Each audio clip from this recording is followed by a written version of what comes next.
আল্লাহ সুবহানাহু ওয়া তাআলা পবিত্র কুরআনুল কারীমের 103 নম্বর সূরা সূরাতুল আসর, যেটা একটি মাক্কি সূরা,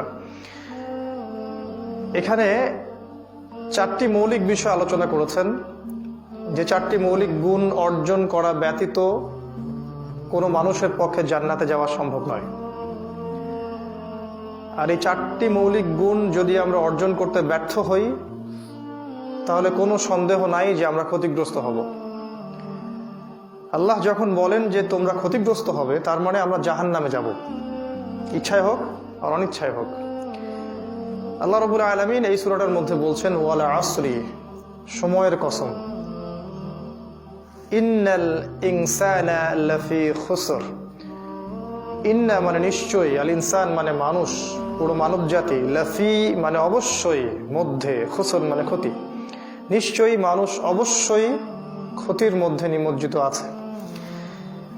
ইল্লাল্লাযীনা আমানু, তবে তারা ব্যতীত যারা ঈমান এনেছে, ওয়া আমিলুস সলিহাত, এবং সৎ আমল সম্পাদন করেছে, ওয়া তাওয়াসাউ বিল হাক্কি, পরস্পরকে সত্যের উপদেশ দিয়েছে, ওয়া তাওয়াসাউ বিস সবর, এবং পরস্পরকে ধৈর্যের উপদেশ দিয়েছে। এই চারটি গুণ অর্জন না করলে পুরো মানব জাতি ক্ষতির মধ্যে আছে। ঈমান, আমলে সালেহ, হকের উপদেশ, হকের দাওয়াত, সবর বা ধৈর্য। আমরা সংক্ষিপ্ত আকারে সূরাটাকে ব্যাখ্যা করার চেষ্টা করছি। আল্লাহ রাব্বুল আলামিন প্রথমে সময়ের কসম করেছেন। আল্লাহ সুবহানাহু ওয়া তাআলা অনর্থক কোনো কিছুর কসম করবেন না, এটাই স্বাভাবিক। আল্লাহ পাক যে বিষয়ের কসম করেন সেটা নিঃসন্দেহে খুবই গুরুত্বপূর্ণ একটা বিষয়। আর পবিত্র কোরআনে আল্লাহ পাক অনেক বিষয়ের কসম করেছেন, যেমন ওয়াতিন, ডুমুর ফলের কসম, ওয়া জাইতুন, জাইতুনের কসম, ওয়া তুর সিনিন, তুর পাহাড়ের কসম, সিনাই উপত্যকার কসম, ওয়া হাদাল বালাদিল আমিন, এই পবিত্র নগরী মক্কার কসম। আল্লাহ পাক অনেক কসম করেছেন। ওয়া শামসি, সূর্যের কসম, ওয়া দুহাহা, সূর্যের কিরণের কসম, ওয়া লাইলি, রাতের কসম। এরকম অনেক কসম আল্লাহ পাক কোরআনে করেছেন। আল্লাহ রাব্বুল আলামিন যখন কোনো বিষয়ের শপথ করছেন, কসম করছেন, আমাদেরকে বুঝে নিতে হবে সেই বিষয়টা আমাদের জন্য অত্যন্ত গুরুত্বপূর্ণ। এখানে একটা বিষয় বলে রাখি যে আল্লাহ রাব্বুল আলামিন তার সৃষ্টির নামে কসম করেন, কিন্তু সৃষ্টি মানে আমরা যারা সৃষ্টি, আমাদের জন্য আল্লাহ ছাড়া অন্য কারো নামে কসম করা জায়েজ নাই। যদি কসম করতেই হয় আল্লাহর নামেই কসম করতে হবে। রাসূলুল্লাহ সাল্লাল্লাহু আলাইহি ওয়াসাল্লাম বলেছেন মান হালাফা বিগাইরি ইসমিল্লাহি ফাকাদ কাফারা, যে ব্যক্তি আল্লাহ ছাড়া অন্য কিছুর নামে কসম করলো, সে ব্যক্তি আল্লাহর সাথে কুফরি করলো। যদি কসম করতেই চান আল্লাহর নামে কসম করতে হবে। এই যে আমরা কথায় কথায় বলি মাটির কসম, আগুনের কসম, বজ্র শপথ, অগ্নি শপথ, কথাগুলো আমরা বলি, মিডিয়ার মাধ্যমে কথাগুলো ছড়িয়ে দেওয়া হয়েছে, এগুলো কুফরি কথা। অজান্তে বললে হয়তো আল্লাহ পাক মাফ করতেও পারেন, জেনে শুনে কুফরি করলে সম্ভাবনা বেশি যে আল্লাহ পাক ক্ষমা করবেন না। যদি তওবা করে ফিরে আসে সেটা আলাদা বিষয়। আল্লাহ পাক সময়ের কসম করে আমাদেরকে বোঝাতে চাচ্ছেন মোটামুটি ভাবে তিনটা জিনিস। একটা হচ্ছে এই সময় আপনার জীবনের সবচেয়ে মূল্যবান বিষয়। একটা করে দিন রাত চলে যাচ্ছে, তার মানে হচ্ছে আমাদের হায়াতের যে গাছ আছে সেই গাছ থেকে একটা করে পাতা ঝরে পড়ছে। তো মানুষের চলাফেরা, দুনিয়াতে মানুষের চলাফেরা, ওঠা বসা, আচার ব্যবহার, মুআমেলাত দেখলে মনে হয় না যে মানুষকে পরকালে যাত্রা করতে হবে, এটা মনে হচ্ছে না এখন। অথচ আল্লাহ পাক সময়ের কসম করে আমাদেরকে বুঝাচ্ছেন যেটা হায়াতের কসম। আমাদের হায়াত আস্তে আস্তে আস্তে আস্তে চলে যাচ্ছে, আমরা বেখবর। ছোটবেলা থেকে শুরু করে আমাদের স্ট্রাগল শুরু হয়। স্কুল পড়বেন, কলেজ পড়বেন, ইউনিভার্সিটি পড়বেন, চাকরি বাকরি করবেন, বিয়ে শাদী করবেন, ব্যবসা বাণিজ্য করবেন, শেষ বয়সে গিয়ে হজ করে সব পাপ মাফ করিয়ে নেবেন। এই হচ্ছে আমাদের একটা কমন একটা ফিলোসফি আর কি, দর্শন। ইবলিসের এইটা দর্শন, সে মানুষকে সময় সম্পর্কে গাফেল করে রাখে। একটু চিন্তা করেন ঠান্ডা মাথায়, ধরে নেন যে আল্লাহ পাক আপনাকে 50 বছর আয়ু দিয়েছেন, ধরে নেন কথার কথা। এখন আপনার বয়স 30 বছর বা 40 বছর, কাগজে কলমে হিসাব হচ্ছে আপনার হায়াত বাকি আছে 10 বছর। এই 10 বছরের মধ্যে আপনি 2-3 বছর হয়তো গল্প গুজব করে নষ্ট করবেন, খাওয়া দাওয়ায় সময় নষ্ট করবেন, বাথরুমে সময় নষ্ট করবেন, আপনি বিভিন্ন কাজে ব্যস্ত থাকবেন। কতটুকু সময় আপনি আল্লাহর জন্য বরাদ্দ রাখলেন? এটা কিন্তু বাড়বেও না আর কমবেও না। তো এই যে হিসেবগুলো আমাদের করা উচিত। তাহলে আমাদের প্ল্যান থাকা উচিত যে আমরা এই 10 বছর কি করব। 2021 সালে আমার প্ল্যান কি, 21 সালে আমি দিনের জন্য কি করতে চাই, 22 সালে আমি আরো কতটুকু আগাতে যাচ্ছি, 23 সালে আমার পরিকল্পনা কি, 24-25 এভাবে করে আমার পরিকল্পনাটা কি, ব্যক্তিগত আধ্যাত্মিকত্ব অর্জন করা, পারিবারিক মূল্যবোধ, সামাজিক দাওয়া, ইসলামের ঐক্য, ইসলামের পথে দাওয়াত, জিহাদ, এই বিষয়ে আমার পরিকল্পনাটা কি। এই কাগজে কলমে হিসাবটা যদি আমরা করতে ব্যর্থ হই, তাহলে আল্লাহ পাক ওই যে সূরা আনআমে বলেছেন, সূরা আরাফের মধ্যে আছে এটা 179 নম্বর আয়াতে, উলাইকা কাল আনআম, এরা হচ্ছে গবাদি পশুর মতো, বাল হুম আদল, বরং তার চেয়ে এরা নিকৃষ্ট, ওয়া উলাইকা হুমুল গাফিলুন, এরা হচ্ছে গাফেল, তাদের পরিণতি সম্পর্কে অজ্ঞ, গাফেল। কারা এরা? আল্লাহ পাক বলছেন, লাহুম কুলুবুন লা ইয়াফকাহুনা বিহা, হৃদয় ছিল উপলব্ধি করতো না, ওয়া লাহুম আযানুন লা ইয়াসমাউনা বিহা, কান দিয়েছিলাম শুনতো না, ওয়া লাহুম আ'য়ুনুন লা ইউবসিরুনা বিহা, চোখ দিয়েছিলাম চোখ দিয়ে দেখতো না। উলাইকা কাল আনআম, এরা গবাদি পশুর মতো, বাল হুম আদল, এরা হচ্ছে তার চেয়ে নিকৃষ্ট, ওয়া উলাইকা হুমুল গাফিলুন, এরা গাফেল। এদেরকে দিয়ে আল্লাহ পাক জাহান্নাম পূর্ণ করবেন বলেছেন, ওয়ালাকাদ যারা'না লিজাহান্নামা কাসীরাম মিনাল জিন্নি ওয়াল ইনস, প্রচুর মানুষ এবং জিন দিয়ে আমি জাহান্নাম পূর্ণ করব এই গাফেল সম্প্রদায়কে দিয়ে। তো সময় সম্পর্কে যদি আমরা সচেতন না থাকি, তাহলে আমরাও গাফেলদের অন্তর্ভুক্ত হব, কোনো সন্দেহ নাই। তাই আমাদের সবার উচিত লাইফস্টাইলটাকে চেঞ্জ করা এবং লাইফের শিডিউল, প্ল্যান, পরিকল্পনা করা, যে আমার হায়াত কতটুকু বাকি থাকতে পারে। একটা ধরে নিলাম অ্যাপ্রক্সিমেটলি এই উম্মার গড় আয়ু 60 বছর, এবার হিসাব করে আগান। আরেকটা বিষয় আল্লাহ পাক সময়ের কসম করে আমাদেরকে বোঝাতে যাচ্ছেন, সেটা হচ্ছে যে স্পেশালি আমরা যারা শেষ জামানার মানুষ, আমরা যারা উম্মতে মুহাম্মাদি শেষ জামানার মানুষ, রাসূলুল্লাহ সাল্লাল্লাহু আলাইহি ওয়াসাল্লামের ইন্তেকাল থেকে নিয়ে এখন পর্যন্ত প্রায় 1400 বছর পার হয়ে গেছে। তো এই 1400 বছর পরের আমরা যারা মানুষ, এই যে মানুষগুলো আছি আমরা শেষ জামানার মানুষরা, তারা সবচেয়ে বেশি ক্ষতির মধ্যে থাকবে। কারণ সময় যত গড়াবে, দুনিয়াতে ফিতনা ফাসাদ তত বেশি আসতে থাকবে। আপনি যদি কোরআন এবং হাদিস থেকে শেষ জামানার আলামতগুলো পড়াশোনা করেন, দেখবেন যে 90 থেকে 95% আলামত আমরা দু চোখ দিয়ে দেখতে পাচ্ছি। এখন উঁচু উঁচু বিল্ডিং, সমাজের সমস্ত মানুষ সুদ খাচ্ছে, ব্যাপক হারে মানুষ জিনা করছে, ব্যভিচার করছে, পরকীয়া করছে, ধর্ষণ হচ্ছে, ঘুষ খাচ্ছে, দুর্নীতি করছে, খুন হচ্ছে, হত্যা হচ্ছে, রাহাজানি হচ্ছে, মুসলিমদেরকে হত্যা করা হচ্ছে, ইসলামী খেলাফা উঠে যাচ্ছে, আল্লাহ বিরোধী আইন শাসন বাস্তবায়ন হচ্ছে। এমন কোনো সাইন বা আলামত আমরা দেখি না কোরআন হাদিস থেকে যেটা এই জামানায় আসলে বাস্তবায়িত হয়নি, যেগুলো শেষ জামানার সাইন। ওইটা নিয়ে আলাদা কথা হবে ইনশাআল্লাহ রাতের বেলা। তো শেষ জামানায় আমরা যারা বাস করছি, আমাদের জন্য সময়টা আরো বেশি সংকীর্ণ, কারণ এই জামানাতেই মাসিহুদ দাজ্জালের ফিতনা বের হবে।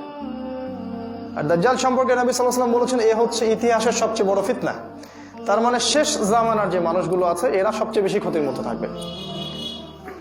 আরেকটা বিষয় আল্লাহ পাক বোঝাতে চাচ্ছেন, সেটা হচ্ছে যে সময়কে আল্লাহ রাব্বুল আলামিন শপথ করে হিস্ট্রি বা ইতিহাসকে যাচাই করতে বলছেন। একটু খেয়াল করে দেখেন, আদম আলাইহিস সালাম থেকে শুরু করে কিয়ামত পর্যন্ত যুগে যুগে যারাই আল্লাহ, তার রাসূল, তার কিতাব এগুলোর বিরোধিতা করেছে, এগুলোর সাথে শত্রুতা করেছে, এগুলোকে দমন পীড়ন করার চেষ্টা করেছে, হক থেকে দূরে থেকেছে, আল্লাহ পাক কাউকে ছাড় দেননি। আল্লাহ পাক সবাইকে সমূলে ধ্বংস করেছে। ওই নূহ আলাইহিস সালামের দিকে তাকিয়ে দেখেন, ধ্বংস, তার কওমকে প্লাবন দিয়ে ধ্বংস করা হলো। আদ জাতির দিকে তাকান, সুঠাম দেহের অধিকারী সবাই, আল্লাহ পাক ঝড় দিয়ে ধ্বংস করে দিলেন। সামুদ জাতি, তারাও সুঠাম দেহী, আল্লাহ পাক বজ্রপাত দিয়ে প্রচন্ড শব্দ দিয়ে ধ্বংস করে দিলেন। কওমে লূত সমকামী, আল্লাহ পাক পুরা জমিনটাকে তুলে আবার নিচে ধসিয়ে দিলেন। শুআইবের কওম আলাইহিস সালাম, তার কওমকে আল্লাহ পাক ভূমিকম্প দিয়ে ধ্বংস করলেন। ফিরআউনের কওম, আল্লাহ পাক তাকে পানিতে ডুবিয়ে মারলেন। একটা একটা করে এক্সাম্পল দেখেন হিস্ট্রিতে, যারাই আল্লাহ এবং তার রাসূল এবং ইসলামের বিরোধিতা করেছে আল্লাহ পাক কাউকে বাদ রাখেন নাই, সবাইকে ধ্বংস করেছেন। তাই এই যুগেও যারা ইসলাম, কোরআন এবং সুন্নাহর বিরোধিতা করবে আল্লাহ পাক এদেরকেও ছাড় দিবেন না ইনশাআল্লাহ, কাউকে আল্লাহ পাক ছাড় দিবেন না। আল্লাহ পাক সূরা বনী ইসরাঈলের মধ্যে বলেছেন, ওয়া ইম মিন ক্বরিয়াতিন ইল্লা নাহনু মুহলিকুহা ক্বাবলা ইয়াউমিল কিয়ামা, কিয়ামতের আগেই এমন কোন জালেম জনপদ নেই যাদেরকে আমি আল্লাহ ধ্বংস করব না। আও মুআযযিবুহা আযাবান শাদীদা, অথবা তাদেরকে প্রচন্ড শাস্তি না দিচ্ছি। কানা যালিকা ফিল কিতাবি মাসতুরা, আর এটা অনেক আগেই কিতাবে লেখা হয়ে গেছে, মানে তাকদীরের যে কিতাব লাউহে মাহফুজ সেখানে লেখা হয়ে গেছে অলরেডি। তো আমরা এই যুগের আবু জেহেল যারা আছে, এই যুগের যারা ফিরআউন, এই যুগের যারা নমরুদ, তাদেরকে সতর্ক করব। আল্লাহ পাক সময়ের কসম করে তাদেরকে সতর্ক করেছেন। প্রত্যেক যুগে যুগে আল্লাহর সুন্নাহ, ওয়ালান তাজিদা লিসুন্নাতিল্লাহি তাহওয়িলা, আল্লাহর সুন্নাতের মধ্যে কোনো ব্যত্যয় আপনি দেখতে পারবেন না। আর যুগে যুগে যারাই আল্লাহ, তার রাসূল এবং ইসলামের আনুগত্য স্বীকার করেছে, মন থেকে মেনে নিয়েছে, মুখে স্বীকৃতি দিয়েছে এবং আমল করেছে, আল্লাহর দ্বীন প্রতিষ্ঠার জন্য সংগ্রাম করেছে, আল্লাহ পাক তাদেরকে জান্নাত দান করেছেন। দুনিয়াতে তাদের হয়তো পরিণতি আপাত দৃষ্টিতে ভালো মনে হচ্ছে না, দুনিয়াতে ওরা মার খাচ্ছে, দুনিয়াতে অনেক স্ট্রাগল করতে হচ্ছে, অনেক সমস্যা ফেস করতে হচ্ছে, বাট ইনশাআল্লাহ তাআলা তারা পরকালে জান্নাতি হবে ইনশাআল্লাহ। এই হলো সহজ সরল সমাধান। আল্লাহ পাক সময়ের কসম করে একটা বার্তা দিচ্ছেন আপনাকে আমাকে, সেটা হলো ইন্নাল ইনসানা লাফি খুসর, নিঃসন্দেহে পুরো মানব জাতি ক্ষতির মধ্যে আছে। এই ক্ষতিটা কেমন? এই ক্ষতিটা আসলে দুরকম, ক্ষতিটা দু প্রকার। একটা হচ্ছে দুনিয়াবি ক্ষতি, আর একটা হচ্ছে পরকালের ক্ষতি। পরকালের ক্ষতি তো আমরা বুঝতে পারি মাশাআল্লাহ মোটামুটি, যে মানুষকে এবং জিনকেই হিসেবের সম্মুখীন হতে হবে, তাদের জান্নাত জাহান্নামের ফয়সালা হবে, মানুষের মৃত্যু হবে, কবরের প্রশ্ন হবে, আবার হাসরের মাঠে আবার 5টা প্রশ্ন হবে, আবার মিজানের ব্যাপার আছে, পুলসিরাতের ব্যাপার আছে, জাহান্নামকে টেনে আনা হবে, কত সমস্যা, এগুলো পরকালীন ক্ষতি। কিন্তু বাই দ্য ওয়ে মানুষের চলাফেরা দেখলে মনে হয় না যে মানুষকে এগুলো ফেস করতে হবে। আমাদের চলাফেরা দেখলে মনে হয় না যে আমাদের সামনে এগুলো অপেক্ষা করছে। সুবহানাল্লাহ। আসলে আমরা দুনিয়ার মোহে এতটাই গাফেল হয়ে আছি, শয়তান আমাদেরকে এমন ভাবে ভুলিয়ে দিয়েছে বিষয়গুলা, আমরা এগুলো ভুলে থাকতে চাই। খেয়াল করে দেখবেন, একটা সময় ছিল যখন কবরস্থানগুলোকে মসজিদের আশপাশে রাখা হতো। এখন দেখবেন সমাজে কবরস্থান থাকে সমাজের অন্য একটা প্রান্তে, যেখানে আপনি বছরে হয়তো একদিনও যাবেন না। প্রতিদিন মানুষ নামাজে যাবে আসবে, সে কবরস্থানের পাশ দিয়ে যাবে, দেখবে আমাকে মৃত্যুবরণ করতে হবে। এটা ছিল রাসূলের সুন্নাহ। এখনো দেখেন নববীর পাশে বাকিউল গারকাদ, মদিনার নববীর মসজিদের পাশেই আছে। তো এই গডলেস সভ্যতা, এই যে পশ্চিমা সভ্যতা এবং এই যে সেকুলার যারা সোসাইটি আছে, এরা মানুষকে পরকাল থেকে দূরে রাখতে চায়। এরা চায় না মানুষ পরকালীন জীবন নিয়ে চিন্তা করুক। কারণ যদি কোনো মানুষ পরকাল নিয়ে চিন্তা করে এবং তার আল্লাহর সামনে দাঁড়াতে হবে, জবাবদিহিতা করতে হবে, এই বিষয়গুলোকে নিয়ে যদি চিন্তা ভাবনা করে, তাহলে তার পক্ষে পাপ করা সম্ভব না, বা করলেও ইনশাল্লাহ সে আল্লাহর কাছে ফিরে আসবে তওবা করবে। এই জন্য গডলেস এই সভ্যতা এবং সেকুলার এই সভ্যতা, তারা চায় আমরা যেন আল্লাহ থেকে দূরে থাকি, পরকাল সম্পর্কে চিন্তা ভাবনা না করি, খালি দুনিয়া দুনিয়া আর দুনিয়া। আল্লাহ পাকের কাছে দুনিয়ার মূল্য কতটুকু? একটা মাছির ডানার চেয়েও কম। একটা হাদিসে এসেছে, যদি আল্লাহর কাছে এই দুনিয়ার মূল্য হতো একটা মাছির ডানার সমানও, তাহলে আল্লাহ পাক কোনো কাফের মুশরিককে এক ঢোক পানি খেতে দিতেন না। আল্লাহ পাক বলেছেন প্রত্যেক মানুষ ক্ষতির মধ্যে আছে। একটা ক্ষতি পরকালের ক্ষতি, একটা হচ্ছে ইহকালীন ক্ষতি। ইহকালীন ক্ষতিটা কেমন?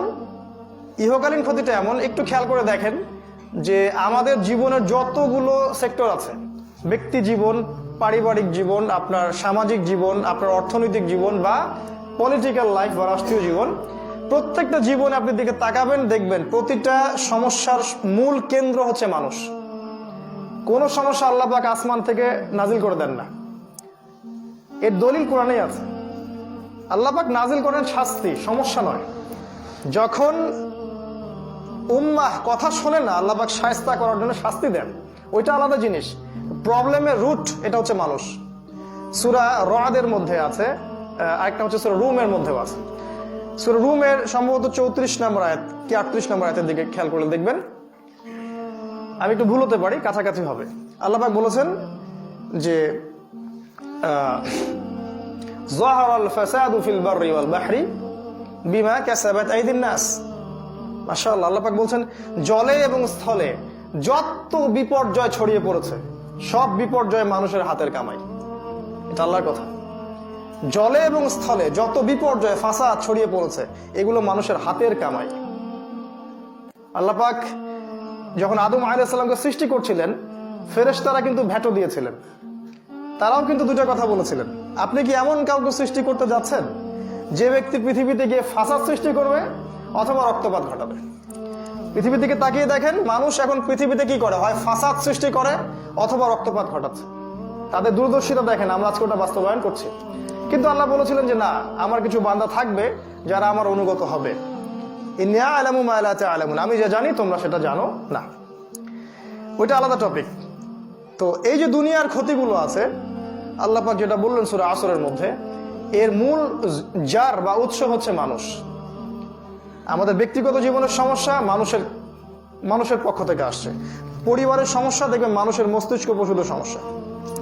সমাজের সমস্যা, সমাজে আল্লাহর বিধান শাসন বাদ দিয়ে যখন মানুষের বিধান শাসন চাপিয়ে দিয়েছেন তখন এই সমস্যা সৃষ্টি হয়েছে। পলিটিক্যাল লাইফের সমস্যা একই সিস্টেম, গ্লোবালি সমস্যা একই কারণ। আর অর্থনীতিতে সমস্যা, আল্লাহর দিয়ে হেদায়েত বাদ দিয়ে সুদ চালু করেছেন, এখন আর প্রগতি হবে না, এখন খালি প্রভার্টি এবং ডেস্টিটিউশন হবে, অধঃপতনে অতল তলে যাবে মানুষ। তো সমস্যার জার বা উৎস হচ্ছে মানুষ। তবে আল্লাহ পাক বলেছেন 4টা গুণ যারা অর্জন করতে পারবে তারা এই ক্ষতি থেকে বেঁচে থাকবে। সুসংবাদ, 4টা গুণ একই সাথে, এমন না 2টা আছে 2টা নাই, এমন না 3টা আছে 1টা নাই। 4টা গুণই যারা অর্জন করতে পারবে আল্লাহ বলছেন যে এরা ওই ক্ষতি থেকে মুক্ত থাকবে ইনশাআল্লাহ। ক্ষতিমুক্ত থাকবে মানে হচ্ছে ইনশাআল্লাহ তারা জান্নাতে যাবে। কি সেই 4টা গুণ? আল্লাহ বলছেন ইল্লাল্লাযীনা আমানু, যারা ঈমান এনেছে। প্রথম কাজ কি? যারা ঈমান নিয়ে এসেছে। 2 নাম্বার ওয়া আমিলুস সলিহাত, সৎ আমল সম্পাদন করেছে। ওয়া তাওয়াসাউ বিল হক, পরস্পরকে হকের দাওয়াত দিয়েছে। ওয়া তাওয়াসাউ বিস সবর, এবং পরস্পরকে ধৈর্যের উপদেশ দিয়েছে। পিছনে জায়গা সংকুলন হচ্ছে না, একটু সামনে চলে আসেন আপনারা।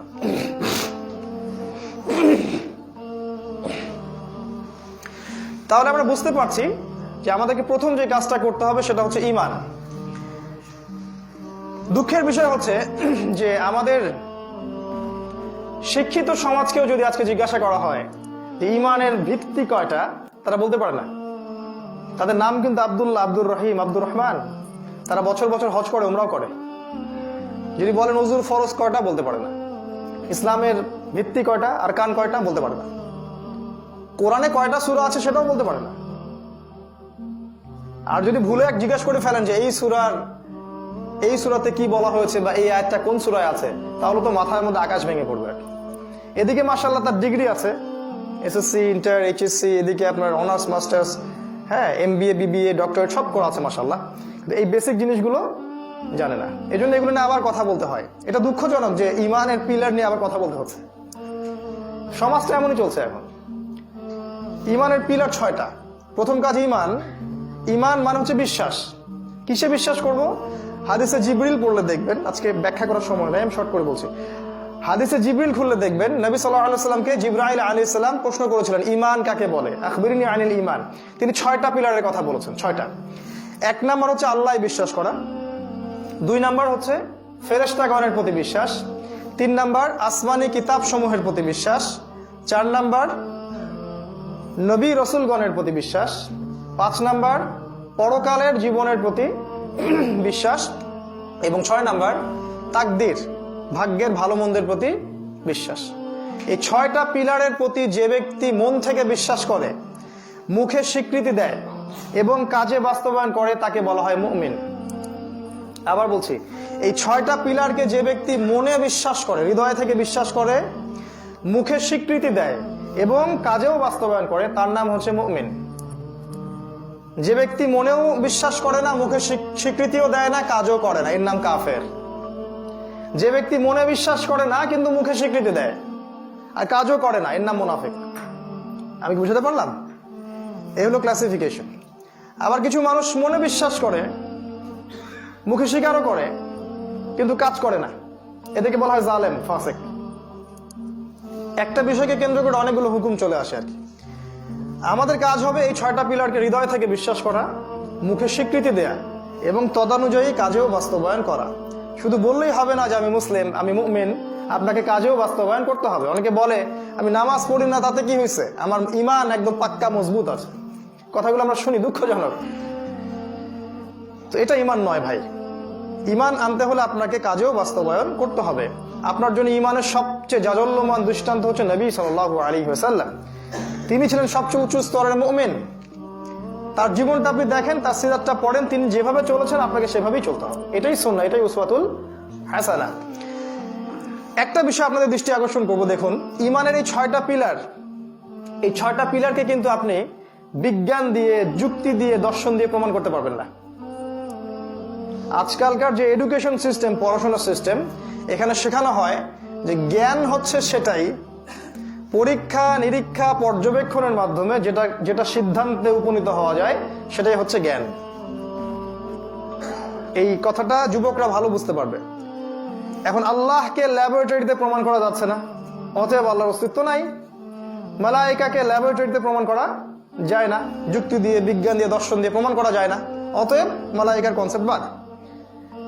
নবী রাসূলকে আমরা দেখি নাই, বিশ্বাস করা যাচ্ছে না, কারণ আনসিন কোনো কিছুকে আমরা বিশ্বাস করব না। তারপরে তাকদীর, তাকদীর আবার কি জিনিস? এ তো দেখাও যায় না, ছোঁয়াও যায় না, স্পর্শ করা যায় না, পরীক্ষাগারে প্রমাণ করা যায় না, অতএব এটাকে বিশ্বাস করা যাবে না। তারপরে আপনার ওই যে পরকালের জীবন, কবরের আযাব, জান্নাত, জাহান্নাম, এগুলো আমরা দেখি নাই, পরীক্ষা নিরীক্ষা, বিজ্ঞান, দর্শন, যুক্তি দিয়ে এগুলোকে প্রমাণ করা যায় না, অতএব এগুলো বাদ। এই একটা কারণেই, এই জ্ঞানের ভিত্তির পার্থক্যের কারণেই আজকের এই সিস্টেম সেকুলার।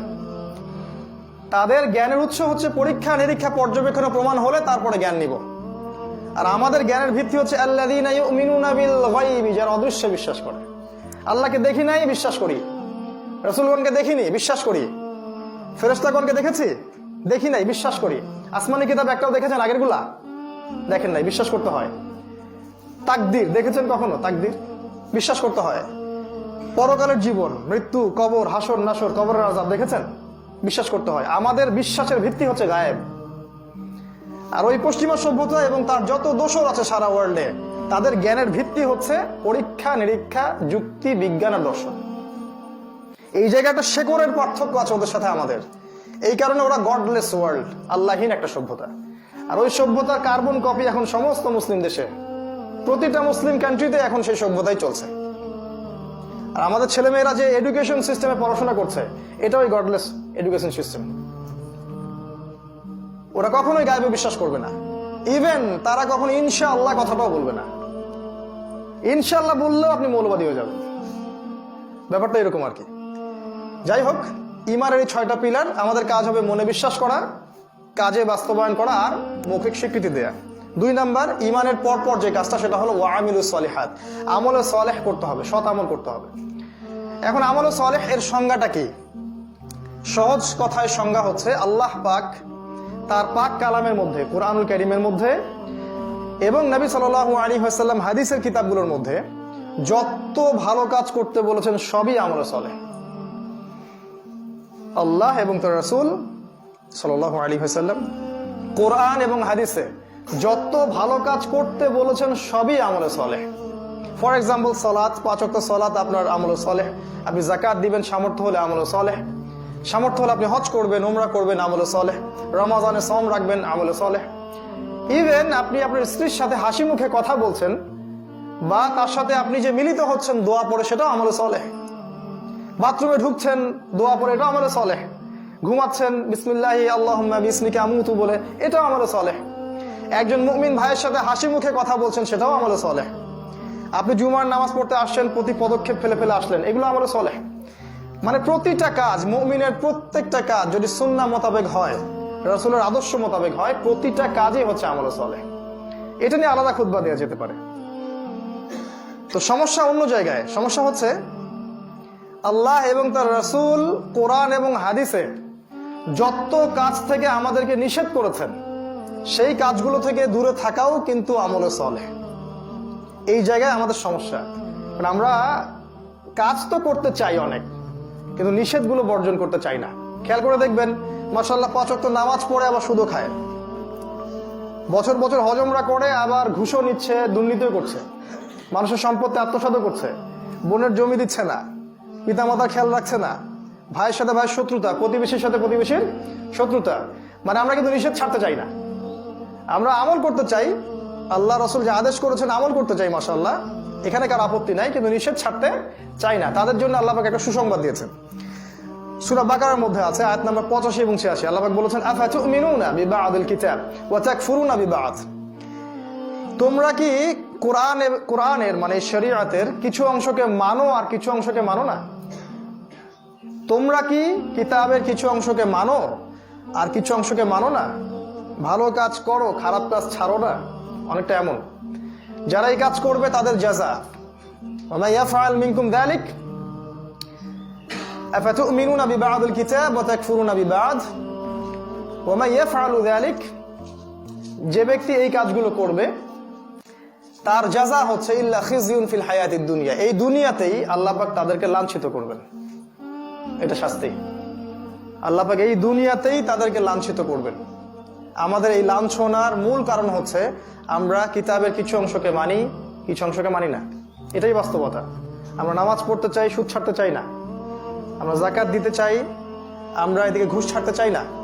আমরা রমজান মাসে রোজা রাখতে চাই, গীবত, তহমত, হিংসা, বিদ্বেষ ছাড়তে চাই না। আমরা বছর বছর হজমরা করতে চাই, আল্লাহ পাকের শরিয়া বাস্তবায়ন করতে চাই না। আমরা মসজিদের কোনায় বসে তসবিহ টিপতে চাই, আল্লাহর পথে দাওয়াত জিহাদ করতে চাই না। আমরা কিছু অংশ মানি, কিছু অংশ মানি না। এই কারণে আল্লাহ পাক বলেছেন যে তোমাদেরকে আমি লাঞ্ছিত করবো। এই লাঞ্ছিত হচ্ছি আমরা। আল্লাহ আরো কঠিন কথা বলেছেন, আজকে আমি অত কিছু সময় পাচ্ছি না। আল্লাহ আরো কঠিন কথা বলেছেন, সেটা হচ্ছে যে তোমরা যদি দায়িত্ব পালন না করো, হে উম্মতে মুহাম্মাদি, তোমরা যদি দায়িত্ব পালন না করো, আমানতের খেয়ানত করো, ইস্তাবদিল কওমান গায়রাকুম, আল্লাহ পাক অন্য কওমকে তোমাদের জায়গায় নিয়ে আসবেন, তোমাদেরকে সরিয়ে দিবেন, দিয়ে আল্লাহ অন্য কওমকে তোমাদের জায়গায় নিয়ে আসবেন। সুম্মা লা ইয়াকুনু আমসালাকুম, ওরা তোমাদের মতো অকৃতজ্ঞ হবে না। এটা আল্লাহর কথা, সূরা মুহাম্মাদের মধ্যে আছে। সূরা তাওবার মধ্যে আরো এসেছে, যদি তোমরা বের না হও আল্লাহ পাক তোমাদেরকে ভয়ঙ্কর শাস্তি দিবেন। তো আমাদের উচিত হবে প্রিয় ভাইয়েরা যে আমরা যেন কোরআনের আদেশগুলোও মানি, হাদিসের আদেশগুলোও মানি, এট দ্য সেম টাইম আমরা যেন নিষেধগুলো থেকেও দূরে থাকি। যদি না করি তাহলে আমল সালেহ এর ডেফিনেশন পূর্ণ হবে না। এটা 2 নাম্বার। 3 নাম্বার হচ্ছে ওয়াতাওয়াসাউ বিল হক। ঈমান এনেছি মাশাআল্লাহ, আমল সালেহ করছি মাশাআল্লাহ, এখন হচ্ছে ওয়াতাওয়াসাউ বিল হক, পরস্পরকে হকের উপদেশ দেয়া, হকের দাওয়াত দেয়া। তো হকের দাওয়াত দেওয়ার জন্য আগে জানতে হবে যে হকটা কি জিনিস। আমি যদি আমার মস্তিষ্ক থেকে একটা দর্শন বের করি, সেটা কি হক? আমি যদি আমার মস্তিষ্ক থেকে একটা মতবাদ বের করি, সেটাই কি হকের মানদণ্ড হবে? আমি যদি নিজের মন গড়া একটা সংবিধান রচনা করি, এটাই কি চূড়ান্ত হক? হকের সংজ্ঞাটা আসলে কি? সংজ্ঞাটা আপনি পাবেন কোরআনে। কোরআনকেই কথা বলতে দেন যে কোরআন কি বলে। কোরআন বলেছে সূরাতুল কাহফের মধ্যে আয়াত নাম্বার 24 থেকে 29 এ পর্যন্ত পড়বেন। আল্লাহ পাক বলেছেন, ওয়াকুলিল হাক্কু মির রাব্বিকুম, হে নবী আপনি বলে দিন যে হক সেটাই যেটা তোমার রবের পক্ষ থেকে নাজিল হয়। সুবহানাল্লাহ। হক সেটাই, সত্য সেটাই যেটা তোমার রবের পক্ষ থেকে নাজিল হয়। ফামান শাআ ফালইউমিন, যার ইচ্ছা হয় সে ঈমান নিয়ে আসুক, ওয়ামান শাআ ফালইয়াকফুর, যার ইচ্ছা হয় সে অস্বীকার করুক। আল্লাহ পাক জোর জবরদস্তি করবেন না। ইন্না আ'তাদনা লিয-যালিমিনা নারা, যারা অস্বীকার করবে আমি ওই জালেমদের জন্য পরকালে আগুন প্রস্তুত করে রেখেছি। দুনিয়াতে হয়তো আমি ছাড় দিব, পরকালে আমি ছেড়ে দিব না। তো হকের সংজ্ঞা এখান থেকে নিতে হবে। আল হাক্কু মির রাব্বিক ফালা তাকুনান্না মিনাল মুমতারিন, হে নবী হক তোমার রবের পক্ষ থেকে আসে, তুমি সন্দেহবাদীদের অন্তর্ভুক্ত হও না। এখন প্রশ্ন যে হক যদি আল্লাহর পক্ষ থেকে আসে, তো আল্লাহর পক্ষ থেকে কি এসেছে? রবীন্দ্রনাথের কবিতা, নজরুলের দর্শন, পশ্চিমা সভ্যতার দর্শন, কার্ল মার্কসের দর্শন, ডেমোক্রেসি, গণতন্ত্র, সেকুলারিজম, জাতীয়তাবাদ, কি আসছে আল্লাহর পক্ষ থেকে? আল্লাহর পক্ষ থেকে আসছেটা কি? সিম্পল প্রশ্ন। এর আগে আসছে তাওরাত, তখন তাওরাত ছিল হক। তারপরে জাবুর ছিল ওই সময়ের হক। তারপর ইনজিল ওই সময়ের হক। এখন কোন কিতাব আমার কাছে বাকি আছে? আল্লাহ পাকের কোন কিতাব এবং কোন নবীর সুন্নাহ কিয়ামত পর্যন্ত থাকবে? সিম্পল উত্তর, আল্লাহর কিতাব কোরআন, রাসূলের সুন্নাহ হাদিস। নবীজি শেষ ভাষণে কি বলে গেলেন? তারাকতু ফিকুম আমরাইন, আমি দুটো বস্তু ছেড়ে যাচ্ছি, লান তাদিল্লু মা তামাসসাকতুম বিহিমা, কোনোদিন পথভ্রষ্ট হবে না যতদিন পর্যন্ত তোমরা এই দুটাকে আঁকড়ে ধরে থাকবে, মারির দাঁত দিয়ে কামড়ে থাকবে, কোনোদিন পথভ্রষ্ট হবে না। কিতাব আল্লাহ, আল্লাহর কিতাব আল কোরআন ওয়া সুন্নাত নবী, তার নবীর সুন্নাহ হাদিস, এর বাইরে কিছু নাই। কেউ যদি মনে করে আল্লাহর এই হকের বাইরেও হকের কোন উৎস আছে, সে ব্যক্তি নিশ্চিত কাফের, কোনো ডাউট নাই। কেউ যদি মনে করে যে কোরআন এবং সুন্নাহ হকের চূড়ান্ত মানদণ্ড নয়, আমার বুদ্ধি, আমার যুক্তি, আমার দর্শন, আমার মতবাদ এর চেয়ে ভালো, সে ব্যক্তি নিশ্চিত কাফের। দলিল সূরা মাইদা আয়াত নম্বর 44, 45 এবং 47। ওয়ামান লাম ইয়াহকুম বিমা আনজালাল্লাহ, আল্লাহর নাজিলকৃত বিধান দিয়ে যে বিচার ফয়সালা করে না, ফাউলাইকা হুমুল কাফিরুন, তারা কাফেরদের অন্তর্ভুক্ত। আল্লাহ আরো বলেছেন ফাউলাইকা হুমুজ জালিমুন, তারা জালেমদের অন্তর্ভুক্ত। ফাউলাইকা হুমুল ফাসিকুন, তারা ফাসিকদের অন্তর্ভুক্ত। অতএব হকের মানদণ্ড হবে কোরআন এবং সুন্নাহ। এই হকটাকে আগে নিজে ধারণ করা, এরপরে আপনি আপনার পরিবারের উপর বাস্তবায়ন করুন, আপনার সামর্থ্য থাকলে আপনি সমাজে বাস্তবায়ন করুন, আপনাকে যদি আল্লাহ পাক রাষ্ট্রীয় ক্ষমতা দেন তাহলে রাষ্ট্রে বাস্তবায়ন করতে হবে। যে যে সেক্টরের দায়িত্বশীল তাকে আল্লাহ পাক সেই সেক্টর সম্পর্কে জিজ্ঞাসা করবেন। আমাকে আল্লাহ পাক জিজ্ঞাসা করবেন না যে রাষ্ট্রীয়ভাবে তুমি হক প্রতিষ্ঠা কেন করো নাই, নো, আপনাকে জিজ্ঞাসা করবে, কারণ আল্লাহ পাক আপনাকে ওই দায়িত্ব দিয়েছেন। আপনাকে আমাকে জিজ্ঞাসা করবে কি আমি ব্যক্তি জীবনে বাস্তবায়ন করেছি কিনা, পরিবারে বাস্তবায়ন করেছি কিনা, এবং আমাদেরকে আল্লাহ যে ক্ষেত্র দিয়েছিলেন দাওয়াতের ক্ষেত্র, এখানে আপনি বাস্তবায়ন করেছেন কিনা। যার দায়িত্ব যত উঁচু তার হিসেব হবে তত কঠিন। কিয়ামতের মাঠে আল্লাহ পাকের সামনে সবাইকে খালি পায়ে ন্যাংটা হয়ে দাঁড়াতে হবে, কোনো কাপড় চোপড় থাকবে না, খুব কঠিন বিষয়। অতএব হকের সাথে গাদ্দারি যেন আমরা না করি, হকটাকে আমরা বাস্তবায়ন করি ব্যক্তি জীবনে। আমাদের ব্যক্তি জীবন, পারিবারিক জীবন আগে। আল্লাহ পাক বলেছেন কু আনফুসাকুম ওয়া আহলিকুম নার, আগে নিজে বাঁচো, পরিবারকে বাঁচাও, তারপর আমাদের সামর্থ্য থাকলে আমরা সমাজে নামবো। আল্লাহ পাক যদি ক্ষমতা দেন, বিশ্বে ইসলামী হুকুমত কায়েম হবে ইনশাআল্লাহ আযজা ওয়া জাল। আর এই বিষয়ে কোনো সন্দেহ নাই, মুসলিমদের হীনমন্যতায় ভোগার কোনো কারণ নাই যে ইসলাম বিশ্বে বিজয়ী হবে না। ইসলামই বিশ্বে বিজয়ী হবে ইনশাআল্লাহ তাআলা আগামী অল্প কিছু সময়ের পরেই। এখন যা দেখছেন এগুলোর কিছুই থাকবে না ইনশাআল্লাহ তাআলা। সবকিছু আল্লাহ পাক পরিবর্তন করে দিবেন যদি আমাদের মধ্যে সেই ঈমান, সেই চেতনা থাকে এবং সেই প্রচেষ্টা থাকে। খালি দোয়া দিয়ে হবে না, দোয়ার সাথে সাথে কাজও করতে হয়। আল্লাহ পাক ওয়াদা করেছেন, আল্লাহ পাক বলেছেন যে হুয়াল্লাযী আরসালা রাসূলাহু বিল হুদা ওয়া দীনিল হক, তিনি সেই আল্লাহ যিনি তার রাসূলকে প্রেরণ করেছেন হেদায়েত সহ এবং দ্বীনে হক সহ, লিইয়ুযহিরাহু আলা দ্বীনি কুল্লি, যাতে করে ইসলাম অন্য সব দ্বীনের উপর বিজয়ী হতে পারে। ওয়ালাউ কারিহাল মুশরিকুন, যদিও বা কাফেররা এটা পছন্দ করবে না, মুশরিকরা পছন্দ করবে না। আল্লাহ বলেছেন যে ওয়া আনতুম ওয়ালা তাহিনু ওয়ালা তাহজানু, হীনবল হয়ো না, দুশ্চিন্তাগ্রস্ত হয়ো না। ওয়া আনতুমুল আ'লাউনা, তোমরাই বিজয়ী হবে। ইন কুনতুম মুমিনিন, যদি তোমরা মুমিন হয়ে থাকো। ওই যে ঈমানের কথা বললাম। আল্লাহ আরো বলেছেন ওয়ালা তাহিনু, তোমরা হীনবল হয়ো না। ওয়া তাদউ ইলা সালম, তোমরা ওদেরকে শান্তি চুক্তির দিকে ডেকো না, ওদের সাথে শান্তি চুক্তির দিকে ডাকার দরকার নাই। ওয়া আনতুমুল আ'লাউনা, তোমরাই বিজয়ী হবে। ওয়াল্লাহু মাআকুম, আল্লাহ তোমাদের সাথে আছেন। ওয়ালা ইয়াতিরাকুম আ'মালাকুম, আল্লাহ তোমাদের আমল বিনষ্ট করবেন না। কোরআন এগুলো কথা বলেছে, তার মানে সামনের সময়টা আমাদের। আমরা জানি যে ইমামুল মাহদী এবং ঈসা আলাইহিস সালাম জেরুজালেম থেকেই ইসলামী খেলাফা সামনে কায়েম করবেন ইনশাআল্লাহ তাআলা। এবং সারা বিশ্বের এমন কোনো কাঁচা বাড়ি বা পাকা বাড়ি বাদ থাকবে না যেখানে ইসলামের কালিমা প্রবেশ করবে না। বিইজ্জা আজিজ আও যিল্লা যালিল, সম্মানের ঘরে সম্মানের সাথে, অসম্মানের ঘরে অসম্মানের সাথে। কেউ যদি এটা মেনে নেয় তাহলে সে সম্মানী হবে, কেউ যদি ইসলামের এগেইনস্টে যুদ্ধ করতে চায় সে লাঞ্ছিত হবে ইনশাআল্লাহ। এই হকটাকে আমাদেরকে প্রচার করতে হবে। এই হক প্রচার করতে গিয়ে একটা রিকোয়েস্ট থাকবে যে এখানে দল মতের সংকীর্ণতা নিয়ে আসবেন না কাইন্ডলি। উম্মার জন্য এই সময়টা খুবই খুবই সেন্সিটিভ একটা সময়। এখন যদি আমরা বিভিন্ন দলে বিভক্ত হয়ে যাই তাহলে আমাদের ধ্বংসকে ঠেকাতে পারবে না। আল্লাহ, কোরআন, সুন্নাহ, রাসূল এগুলো নিয়ে কারো মধ্যে কোনো ইখতিলাফ নাই। তাআলা ইলা কালিমাতিন সাওয়াইন বাইনানা ওয়া বাইনাকুম, আমাদের মাঝে যে বিষয় ঐক্য আছে ওইদিকে আসেন, যে বিষয়ে ইখতিলাফ আছে ওটা বাদ দেন আপাতত। সাহাবীদের যুগ থেকে ইখতিলাফ ছিল, সাহাবীদের যুগ থেকেই কিন্তু ইখতিলাফ ছিল। এই ইখতিলাফি মাসআলাগুলোকে নিয়ে যদি আমরা আগাতে থাকি, কোনোদিনও এই উম্মার ঐক্য সম্ভব হবে না।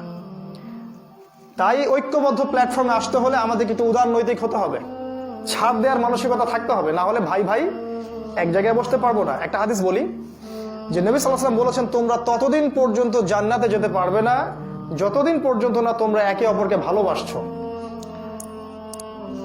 আর আমি কি তোমাদেরকে বলে দিব তোমরা কিভাবে একে অপরের ভালোবাসা বৃদ্ধি করবে? সাহাবীরা বললেন, ইয়া রাসূলুল্লাহ বলে দিন। তিনি বললেন, তোমরা একে অপরকে সালাম দিতে শেখো, একে অপরকে সালাম দিতে শেখো। ভালো করে খেয়াল করে দেখেন, আজকে সালাম সাম্প্রদায়িক হয়ে গেছে। নিজের দলের মধ্যে খুব একরামুল মুসলিমিন, দলের বাইরে আর কোন একরামুল মুসলিমিন নাই। আমার দলের মানুষকে আমি খুব সালাম কালাম দিচ্ছি, আর আমি যে মানহাজ বা যে মাযহাব বা যে দল করি না, ওটার বাইরের মানুষকে আমি সালাম কালামও দিচ্ছি না, মুসলিম মনেই করছি না। এমন একটা অবস্থা যে এক দল আরেক দলকে মুসলিমই মনে করছে না, মনে করছে এরা মনে হয় কাফের হয়ে গেছে। এটা যদি চলতে থাকে প্রিয় ভাইয়েরা, আমাদের উম্মার ধ্বংস কেউ ঠেকাতে পারবে না। যদি আপনি উম্মার বিজয় দেখতে চান, উম্মার স্বার্থে আপনাদেরকে ঐক্যবদ্ধ হতে হবে, একটা জায়গায় আসতে হবে, ছাড় দেওয়ার মানসিকতা থাকতে হবে এবং ইখতিলাফি বিষয়গুলোতে জড়ানো যাবে না। ইসলাম বৈচিত্র্যময়, সৌন্দর্যমণ্ডিত। আল্লাহ পাক সবাইকে বোঝার তৌফিক দান করুন, আমিন। এটা হলো হকের দাওয়াত। হকের দাওয়াত দিলে ফজিলত পাবেন কি? যত মানুষ হক কবুল করবে সমস্ত মানুষের নেকি আপনি পাবেন। আর হক ছেড়ে দিলে কি হবে? হক ছেড়ে দিলে আল্লাহর গজব আসবে আসমান থেকে, জমিন থেকে। এরপর মানুষ আল্লাহর কাছে দোয়া করবে, এই দোয়া আল্লাহ পাক কবুল করবেন না। এটা সহিহ হাদিস আসছে। এই হকের দাওয়াত আমাদেরকে দিতে হবে, আল্লাহ পাক তৌফিক দান করুন। আরেকটা হলো ওয়াতাওয়াসাউ বিস সবর। হকের সাথে সবরের কি সম্পর্ক? যখনই আপনি হক নিয়ে মাঠে নামবেন, তখনই আপনার উপর বিভিন্ন রকম বালা মুসিবত আসবে, স্বাভাবিক। প্রথম বালা মুসিবত আসবে পরিবার থেকে, তারপর দেখবেন সমাজ থেকে, তারপর ধর্ম নেতাদের থেকে, তারপর রাষ্ট্র নেতাদের থেকে। ধাপে ধাপে যাবে আর কি। আমাদের নবীজির দিকে তাকিয়ে দেখুন, তাকে পরিবার বয়কট করেছে, গাছের ছাল পাতা খেয়ে থেকেছেন, মানুষ তাকে 16 বার হত্যা করার চেষ্টা করেছে, মানুষ তাকে 15টা গালি দিয়েছে, তাকে দেশ ছাড়তে হয়েছে, তার দাঁত শহীদ হয়ে গেছে, তাকে তায়েফবাসী এমন ভাবে আহত করেছে যে রক্ত দিয়ে জুতা আটকে গেছে, তাকে বদরে যেতে হয়েছে, উহুদে যেতে হয়েছে, খন্দকে কত যুদ্ধ করতে হয়েছে, কত মানুষের লাঞ্ছনা সহ্য করতে হয়েছে। নিজের আপনজনরা, পরিবারের লোকরা, চাচারা, নিজের কওম, নিজের সম্প্রদায় তাকে বের করে দিয়েছে। এটাই সুন্নাহ, এটাই সুন্নাহ। হকের পথে থাকলে এরকম বিপদ আপদ বালা মুসিবত আসবে, তখনই সবর করতে হবে। ইন্নাল্লাহা মা'আস সাবিরিন, আল্লাহ পাক সবরকারীদের সাথেই আছেন। ওয়ালা তাহিনু, তোমরা হীনবল হও না। ইন্নাল্লাহা মা'আস সাবিরিন, আল্লাহ পাক সবরকারীদের সাথেই আছেন। প্রত্যেক নবী রাসূলকে সবর করতে হয়েছে, রাসূল সাল্লাল্লাহু আলাইহি ওয়াসাল্লামকে করতে হয়েছে, এবং সাহাবায়ে কেরাম সবরের দৃষ্টান্ত রেখে গেছেন। তাই আজকেও যদি আমরা ঈমান নিয়ে আসি, আমল সালেহ করি এবং হকের দাওয়াত দিই, তখন বিভিন্ন রকম চাপ আসবে, তখন আপনাকে আমাকে সবর করতে হবে। সবর করার অর্থ কিন্তু এটাও নয় যে হাত গুটিয়ে ঘরে বসে থাকবেন, কম্বল গায়ে দিয়ে ঘরে বসে থাকবেন, এটাও সবরের দৃষ্টান্ত নয়। সবর মানে পরিস্থিতি পরিবর্তনের চেষ্টা করা, এবং এই চেষ্টা করতে গিয়ে যে বালা মুসিবত গুলো আসবে, এক্ষেত্রে ধৈর্য ধারণ করা। আল্লাহ পাক আমাদের সবাইকে ধৈর্য ধারণ করা তৌফিক দান করুন, আমিন। আজকের মতো আর লম্বা করছি না, খুতবার সময় শেষ হয়ে গেছে। আমরা আল্লাহর কাছে দোয়া করছি, আল্লাহ পাক আমাদের প্রত্যেককে সূরা আসর থেকে মৌলিক শিক্ষা অর্জন করা তৌফিক দান করুন।